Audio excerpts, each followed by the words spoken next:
Morning students. Last lecture में हमने discuss किया था सरफेस केमिस्ट्री क्या होती है ना। ये सरफेस केमिस्ट्री जो ब्रांच है इसमें हम लोग क्या पढ़ते हैं वो हमने इसकी डेफिनेशन डिस्कस की थी। एड्जॉर्प्शन क्या होती है वो हमने डिस्कस किया था। एड्जॉर्बेंट क्या होता है वो हमने डिस्कस किया था। एड्जॉर्बेट क्या होता है वो हमने डिस्कस किया था। एंड देन उसके बाद डिसॉर्प्शन क्या होता है वो हमने डिस्कस किया था। आज हम लोग डिस्कस करेंगे नेक्स्ट डेफिनेशन जो इस चैप्टर में आएगी, that is absorption. Next definition is what? Absorption. अब बेटा एब्जॉर्प्शन क्या है? जैसे कि मैंने आपको कल बताया था कि एड्जॉर्प्शन क्या होता है। एड्जॉर्प्शन एक सरफेस फिनोमेना होता है, मतलब जहाँ पर मॉलिक्यूल जो है, स्पीशीज जो है, वो सबस्टांस की सरफेस के ऊपर अट्रैक्ट एंड रिटेन होती हैं, जिससे सरफेस के ऊपर मॉलिक्यूलर स्पीशीज की कॉन्सेंट्रेशन जो है वो बढ़ जाती है। लेकिन जब आपकी स्पीशीज जो है वो बल्क के अंदर भी चले जाए क्लियर? अगर आपका ऐसा केस बन जाए कि जो स्पीशीज है, जो सबस्टांस है, अगर वो आपका बल्क के अंदर चला जाए, मतलब पूरे सबस्टांस में यूनिफॉर्मली डिस्ट्रीब्यूट हो जाए। एड्जॉर्प्शन में क्या है कि सिर्फ सरफेस के ऊपर ही रहता है मॉलिक्यूल या सबस्टांस। अगर ऐसा केस बन जाए आपका कि जो सबस्टांस आ रहा है वो आपका पूरा यूनिफॉर्मली डिस्ट्रीब्यूट हो जाए, जो सबस्टांस आ रहा है वो पूरा यूनिफॉर्मली डिस्ट्रीब्यूट हो जाए, कहाँ पर?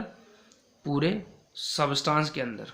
मतलब जो आपका सबस्टांस आ रहा है बाहर से, वो अगर किसी ऑलरेडी प्रेजेंट सबस्टांस के अंदर यूनिफॉर्मली डिस्ट्रीब्यूट हो जाए, मतलब पूरे तरीके से उसके अंदर यूनिफॉर्मली डिस्ट्रीब्यूट हो जाए, तो उस केस को हम लोग क्या बोलते हैं? अब्जॉर्प्शन। मतलब अगर सबस्टांस सिर्फ सरफेस पे ना रहते हुए पूरे बल्क में, अंदर वाले पार्ट को सबस्टांस के क्या बोलते हैं? बल्क बोलते हैं। तो खाली सरफेस पे ना रहते हुए जब आपका सबस्टांस पूरे बल्क में भी डिस्ट्रीब्यूट हो जाए, तो उस केस को हम लोग एब्जॉर्प्शन बोलते हैं। उससे होता क्या है कि जो कंसंट्रेशन आपकी सरफेस के ऊपर होगी वही कंसंट्रेशन आपको बल्क में भी देखने को मिलेगी। मतलब क्या होगा कि सभी जगह पे जब कोई दो सबस्टांस आपस में कांटेक्ट में आएंगे, तो अगर ऐसा सिस्टम बनता है कि एक सबस्टांस दूसरे सबस्टांस के अंदर पूरा यूनिफॉर्मली डिस्ट्रीब्यूट हो जाता है, मतलब प्रॉपर तरीके से हर जगह पर प्रॉपर रेशियो में डिस्ट्रीब्यूट हो जाता है, तो उस केस को हम लोग क्या बोलेंगे? एब्जॉर्प्शन बोलेंगे। क्लियर? तो डेफिनेशन देखते हैं इसकी, बहुत इजी डेफिनेशन है कि द फिनोमेना ऑफ या the phenomena in which a substance the phenomena in which a substance is uniformly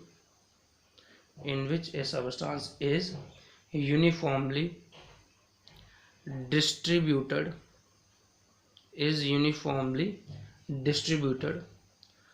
throughout the body of other substance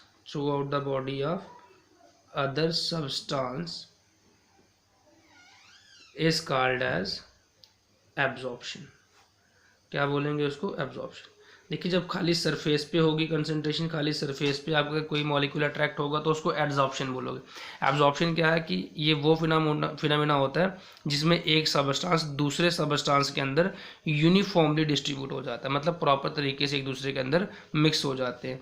जो कंसंट्रेशन सरफेस पे होगी वही कंसंट्रेशन आपको बल्क में भी देखने को मिलेगी, मतलब बल्क के अंदर तक आपका चला जाता है, एक सबस्टांस दूसरे सबस्टांस के बल्क तक जाके मिक्स हो जाता है।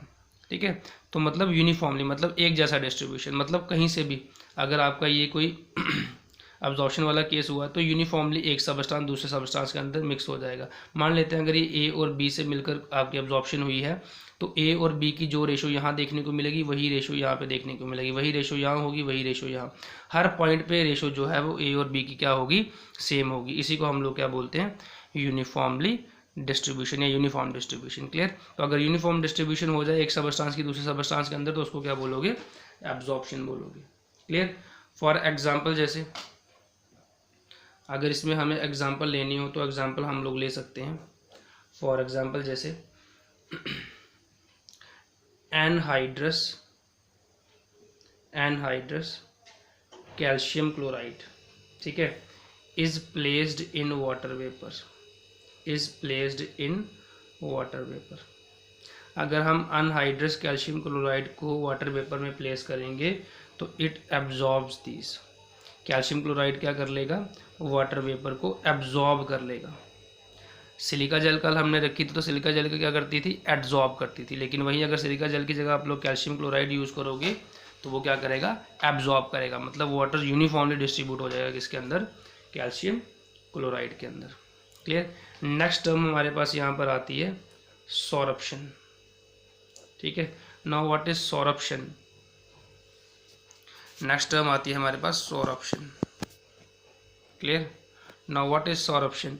सॉरप्शन क्या है, वो फिनोमेना जिसमें एब्जॉर्प्शन भी हो और एड्जॉर्प्शन भी हो। ठीक है, सॉरप्शन क्या फिनोमेना है, द फिनोमेना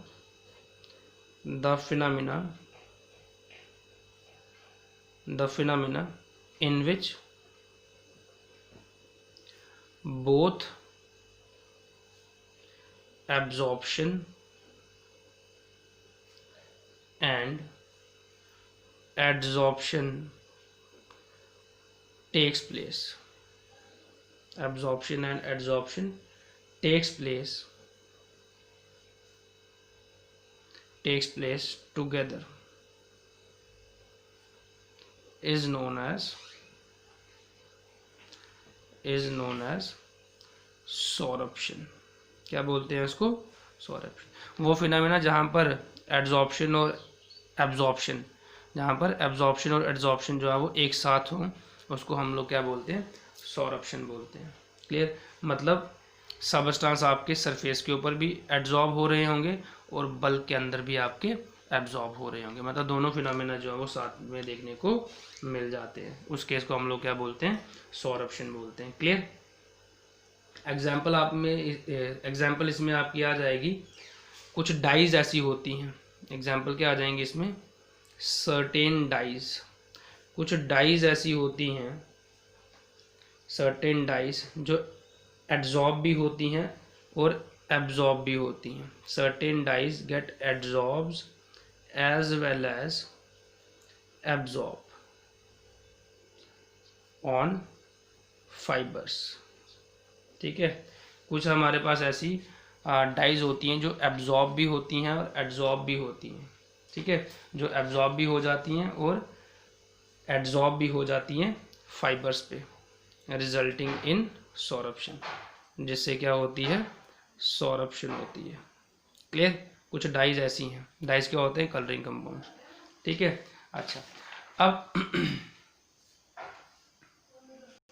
अब नेक्स्ट हमारे पास ये जो एड्जॉर्प्शन है ना, ये दो तरह की होती है। नेक्स्ट हमारे पास क्या है, टाइप्स ऑफ एड्जॉर्प्शन। देखो, एड्जॉर्प्शन की हमारे पास दो टाइप होती हैं। एक आ जाती है फिजिकल एड्जॉर्प्शन। ठीक है, एक आ जाती है फिजिकल एड्जॉर्प्शन एंड दूसरी आ जाती है केमिकल एड्जॉर्प्शन। क्लियर। एक होती है फिजिकल एड्जॉर्प्शन और दूसरी केमिकल एड्जॉर्प्शन। तो ये फिजिकल एड्जॉर्प्शन क्या है, केमिकल एड्जॉर्प्शन क्या है, इसको हम लोग डिफरेंस से समझेंगे। हम लोग इसका डिफरेंस देखेंगे। ठीक है, एक साइड में लिख लूँगा फिजिकल एड्जॉर्प्शन और दूसरी साइड आ जाएगी केमिकल की कुछ पॉइंट लिखूँगा। ठीक है, केमिकल एड्जॉर्प्शन क्या होती है, फिजिकल एड्जॉर्प्शन क्या होती है, इसको हम लोग थोड़ा सा डिटेल में देखेंगे यहाँ पे। क्लियर। तो सबसे पहला पॉइंट जो फिजिकल एड्जॉर्प्शन में आएगा, that is if the adsorbate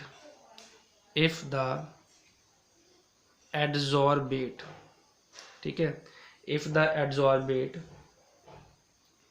is held on the surface of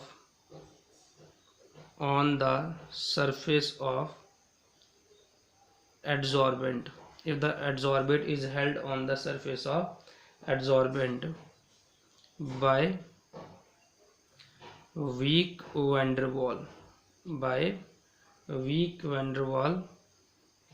forces, the adsorption is called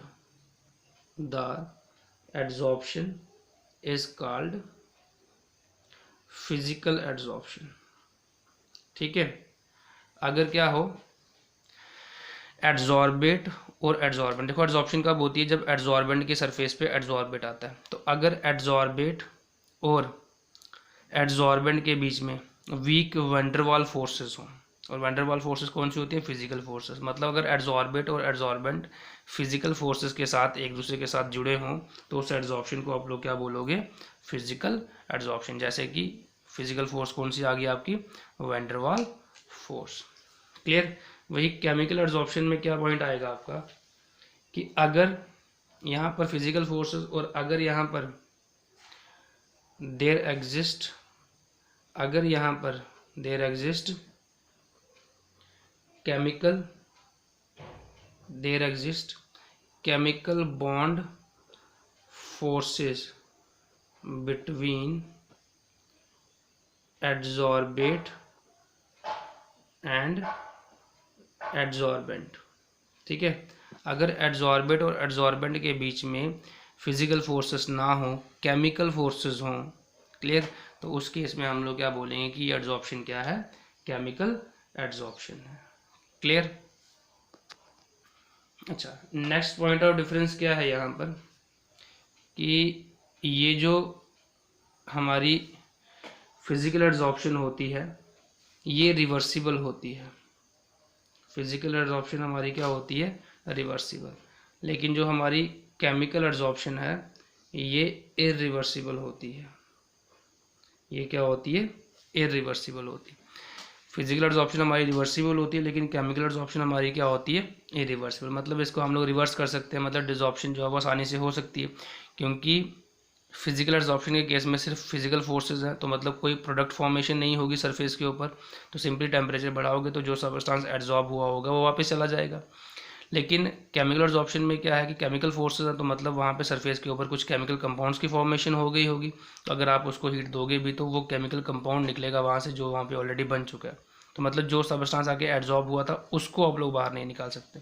मान लेते हैं कि जैसे आपका बी एड्जॉर्बेंट था, उसकी सरफेस के ऊपर ए आया, दोनों ने मिलकर सरफेस के ऊपर प्रोडक्ट बढ़ा दिया सी। अब आप अगर उसको हीट करोगे या रिवर्सिबल करने की कोशिश करोगे भी तो वहाँ से क्या निकलेगा, सी निकलेगा सरफेस से। ए क्योंकि वहाँ पे बी के साथ रिएक्ट होकर सी बना चुका है तो ए वहाँ से वापस से रिकवर नहीं होगा, इसलिए हम लोग कहते हैं क्या कि इरिवर्सिबल है, क्योंकि केमिकल फोर्सेज है ना, तो केमिकल फोर्सेज में प्रोडक्ट फॉर्मेशन हो जाती है। नेक्स्ट इसमें पॉइंट आ जाता है थर्ड, जो फिजिकल एड्जॉर्प्शन में हीट ऑफ एड्जॉर्प्शन होती है वो लो होती है, लो हीट ऑफ एड्जॉर्प्शन। यहाँ पे हीट ऑफ एड्जॉर्प्शन क्या होती है, लो होती है। लगभग देखा जाए तो 20 to 40 किलो जूल, इतनी ही जो हीट ऑफ एड्जॉर्प्शन है वो देखने को मिलती है, 20 to 40 किलो जूल पर मोल। लेकिन यहाँ पे जो हीट ऑफ एड्जॉर्प्शन है वो हाई होती है, हाई हीट ऑफ एड्जॉर्प्शन। यहाँ पे हीट ऑफ एड्जॉर्प्शन क्या होती है, हाई होती है, लगभग 40 to 400 किलो जूल पर मोल। अब ये हीट ऑफ एड्जॉर्प्शन क्या है, देखिए जब भी कोई दो स्पीशीज पास आती हैं ना तो वो एनर्जी को रिलीज़ करती हैं, ठीक है, क्योंकि जब स्पीशीज पास आती हैं तो वो स्टेबल होने लग पड़ती हैं। अब जैसे कोई गैस मान लेते हैं किसी सरफेस के ऊपर एड्जॉर्ब होने आ रही है, तो गैस जब किसी सरफेस के ऊपर एड्जॉर्ब होगी, जैसे अगर कोई गैस आ रही है किसी सरफेस के ऊपर एड्जॉर्ब होने, तो पहले गैस के पास काइनेटिक एनर्जी काफ़ी है, लेकिन जब वो एड्जॉर्ब हो जाएगी इसकी सरफेस के ऊपर तो वो यहाँ पे रिटेन हो जाएगी, मतलब उसकी काइनेटिक एनर्जी काफ़ी कम हो जाएगी। तो एनर्जी कम तभी हो सकती है अगर रिलीज़ हो, है ना। पहले गैस की काइनेटिक एनर्जी काफ़ी थी, अब वो आगे इसकी सरफेस के ऊपर एड्जॉर्ब होने, जैसे इसकी सरफेस के ऊपर एड्जॉर्ब होगी तो उसकी काइनेटिक एनर्जी बहुत कम हो जाएगी, वो रुक जाएगी यहाँ पर।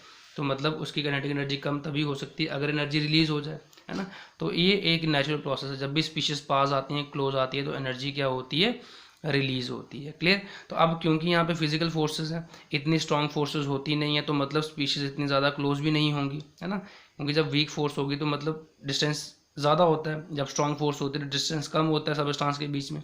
तो यहाँ पे वीक फोर्स है, फिजिकल फोर्सेज है, तो इतने ज़्यादा क्लोज ये नहीं आएंगे, तो एनर्जी भी क्या होगी, कम रिलीज़ होगी। लेकिन यहाँ पर क्या होता है यहाँ पे केमिकल रिएक्शन होती है, क्योंकि केमिकली रिएक्ट करते हैं आपका एड्सॉर्बेट और एड्सॉर्बेट और एड्सॉर्बेंट। तो जब वो केमिकली रिएक्ट करेंगे तो अच्छी बॉन्ड बनेगी, क्योंकि केमिकल बॉन्ड ज़्यादा स्ट्रांग होती हैं किससे, फिजिकल बॉन्ड से। तो ज़्यादा अगर स्ट्रांग बॉन्ड बन रही है तो मतलब स्पीशीज़ ज़्यादा क्लोज आएंगी। तो जब ज़्यादा क्लोज आएंगी तो एनर्जी का अमाउंट जो रिलीज़ होने का है वो क्या होगा, ज़्यादा होगा। इसलिए इसकी लो हीट ऑफ एड्सॉर्प्शन होती है, इसकी हाई हीट ऑफ एड्सॉर्प्शन होती है। क्लियर। अच्छा, नेक्स्ट क्या है, जो फिजिकल एड्सॉर्प्शन है वो लो टेम्परेचर पे होती है, एट लो टेम्परेचर। लेकिन जो आपकी केमिकल एड्सॉर्प्शन है ये मॉडरेट टेम्परेचर पे भी हो जाती है और हाई टेम्परेचर पे भी हो जाती है, एट मॉडरेट और एट हाई टेम्परेचर, दोनों टेम्परेचर पे होती है। अब ये लो टेम्परेचर पे क्यों होती है, क्योंकि ये सिंपल फिजिकल फोर्स है, सिंपल फिजिकली अट्रैक्ट कर रहे हैं एक दूसरे के साथ। अगर हम टेम्परेचर बढ़ा देंगे तो फिजिकल फोर्स इतनी ज़्यादा स्ट्रांग होती नहीं है, फिजिकली अट्रैक्ट कर रहे हैं, कोई केमिकल बॉन्ड नहीं बनी है, मतलब एक दूसरे के साथ जुड़े हैं थोड़ी देर के लिए। अगर आप टेम्परेचर हाई करोगे तो क्या होगा, वहाँ से वो जो सिंपल उनके बीच की फिजिकल फोर्स है वो ब्रेक हो जाएगी और वहाँ से जो एड्सॉर्ब मटेरियल है वो निकल जाएगा। लेकिन यहाँ पर क्या है, ये मॉडरेट और हाई टेम्परेचर पे भी हो जाते हैं। क्यों, क्योंकि यहाँ पर सरफेस पे प्रोडक्ट फॉर्मेशन होनी है, यहाँ पे सरफेस पे क्या होनी है, प्रोडक्ट फॉर्मेशन होनी है, केमिकल बॉन्ड बननी है। और आपको पता है प्रोडक्ट फॉर्मेशन तभी होती है, लास्ट चैप्टर में पढ़ा है, 4th चैप्टर में, प्रोडक्ट फॉर्मेशन तभी होती है जब जो मॉलिक्यूल दो क्लोज आ रहे हैं उनके पास, उनके बीच में क्या हो, कोलिजन हो, और उनके पास इतनी एनर्जी हो that is just equal to the threshold energy. क्योंकि थ्रेशोल्ड एनर्जी अगर होगी तो ही वो क्या करते हैं, मॉलिक्यूल कोलाइड होने के बाद प्रोडक्ट फॉर्मेशन करते हैं। तो यहाँ पर इसका मतलब, और नॉर्मल कंडीशन पे जो रिएक्टेंट होते हैं उनके मॉलिक्यूल्स के पास थ्रेशोल्ड एनर्जी होती नहीं है। तो अगर हम टेम्परेचर बढ़ाएंगे तो नंबर ऑफ मॉलिक्यूल्स बढ़ते हैं जिनके पास थ्रेशोल्ड एनर्जी होगी, तो जिससे प्रोडक्ट फॉर्मेशन होने में हेल्प होती है। कहने का सीधा सा मतलब ये है कि यहाँ पे केमिकल रिएक्शन होनी है और केमिकल रिएक्शन का रेट जो है वो टेम्परेचर बढ़ाने से बढ़ता है, इसलिए हाई टेम्परेचर पे भी ये हो जाती है, क्योंकि मॉलिक्यूल्स के पास एनर्जी चाहिए ना। तो जब आप टेम्परेचर बढ़ाओगे तो मॉलिक्यूल्स के पास एनर्जी बढ़ेगी, और जब मॉलिक्यूल्स के पास एनर्जी बढ़ेगी तो वो ज़्यादा अच्छे तरीके से कोलाइड करेंगे, कोलिजन उनका क्या होगा, इफेक्टिव, और प्रोडक्ट फॉर्मेशन हो जाएगी। क्लियर। तो इसलिए ये हाई टेम्परेचर पे भी हो सकती है, लेकिन यहाँ पे सिंपल फिजिकल फोर्स है, तो अगर टेम्परेचर बढ़ाओगे तो ये वापस हो जाएगी, डिसॉर्प्शन हो जाएगी एड्सॉर्प्शन की जगह पे। Clear. Next point of difference है, इट इज़ नॉट स्पेसिफिक। जो फिजिकल एड्सॉर्प्शन होती है वो स्पेसिफिक नहीं होती, it is not specific in nature. Not specific in nature मतलब क्या, क्योंकि फिजिकल फोर्स है ना, तो कोई केमिकल रिएक्शन तो होनी नहीं है, तो मतलब किसी भी सबस्टांस के ऊपर कोई भी गैस आकर एड्सॉर्ब हो जाएगी, किसी भी सबस्टांस के ऊपर कोई भी दूसरा सबस्टांस आके, कोई भी गैस, कोई भी मॉलिक्यूल आके एड्सॉर्ब हो जाएगा। मतलब कोई नेचर से फ़र्क नहीं पड़ता, क्योंकि फिजिकल अट्रैक्शन है तो फिजिकल अट्रैक्शन सरफेस एरिया पे डिपेंड करती है। तो जो जितना सरफेस एरिया होगा उसके अकॉर्डिंग क्या आ जाएगी, आपकी एड्सॉर्प्शन हो जाएगी। किसी भी सरफेस के ऊपर कोई भी एड्सॉर्ब हो सकता है। लेकिन क्योंकि यहाँ पर क्या है, यहाँ पर क्या है आपका केमिकल रिएक्शन है, ठीक है, यहाँ पर क्या है आपकी केमिकल रिएक्शन है। क्लियर। तो केमिकल रिएक्शन तो ऐसा नहीं होता है कि कोई भी सबस्टांस किसी के साथ भी रिएक्ट कर जाता है, एक पर्टिकुलर सबस्टांस कोई एक पर्टिकुलर सबस्टांस के साथ ही रिएक्ट करता है। क्योंकि केमिकल रिएक्शन स्पेसिफिक होती हैं, ऐसा नहीं है कि कोई भी किसी के साथ भी रिएक्ट कर जाएगा। केमिकल रिएक्शन पर्टिकुलर होती हैं, स्पेसिफिक होती हैं, इसलिए मतलब वो एक कोई रिएक्टेंट आपका किसी एक दूसरे रिएक्टेंट के साथ ही रिएक्ट करेगा, ऐसा नहीं कि कोई भी किसी के साथ भी रिएक्ट कर लेगा। इसलिए ये जो है वो क्या होती है, स्पेसिफिक नेचर की होती है। केमिकल एड्सॉर्प्शन जो है वो क्या है, it is specific in nature. लेकिन फिजिकल में ऐसा कुछ नहीं है, कोई भी किसी के सरफेस के ऊपर भी आके एड्सॉर्ब हो जाएगा। फिर नेक्स्ट पॉइंट आ गया, it increases with increase in surface area.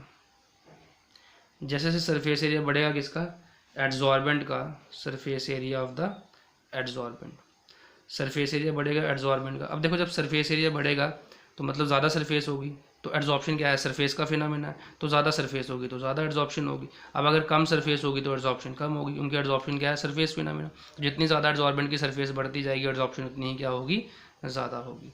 और यहाँ पे भी सेम केस रहता है, it also increases, it also increase, chemical adsorption भी सरफेस एरिया के साथ इंक्रीज करती है। It also increases with increase in surface area of adsorbent. Clear.